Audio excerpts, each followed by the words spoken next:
Hi guys, and welcome to Inside Out Journal Part 1. Today I'm going to be talking to you a little bit about how to creatively develop a journal booklet from home. So the first thing I did was to walk around the home to locate things that would be appropriate for me to use and that I was able and had permission to use. So please make sure that you're asking permission from home if you are using things like an old book or an old notepad. And what I'm going to do is talk you through a few of my ideas. So you can see here that the Coca-Cola box had folds as part of its design, and I've simply used that to help me with this concertina design. You can create those folds yourself using a hard edge and opening the scissors like so, and scoring, which is like scratching the surface of the cardboard to weaken the fibres of the cardboard with the edge of that blade, being super careful about how you hold those scissors so it creates a weakness so you can then fold the cardboard to create that concertina. We also then have the option of using envelopes. We can cut into or tear apart the envelope to create book pages. So if you don't have cardboard to create a hard cover at home, then not to worry, because you can utilise things around the home.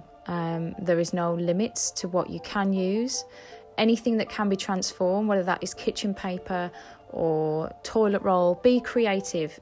What we're going to intend to do is to continue to draw and paint on these pages, disguise them in many ways. So let's be creative and utilise what you have. Okay, so I found some other elements from around the home.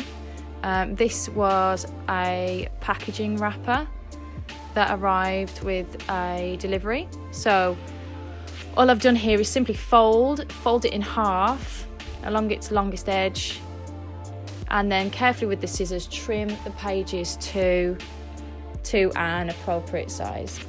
And finally we have newspaper, and I folded that newspaper in half and cut along that folded edge as a guide, and using the natural fold of the paper to help me with that opening edge and trimming it to an appropriate size.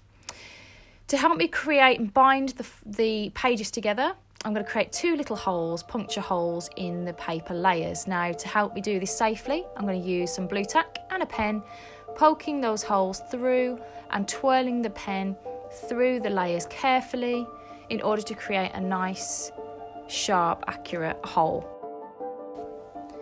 Now, to finish everything off, all I'm going to do is take string or ribbon, cut an appropriate length and feed it through the hole and tie a pretty bow.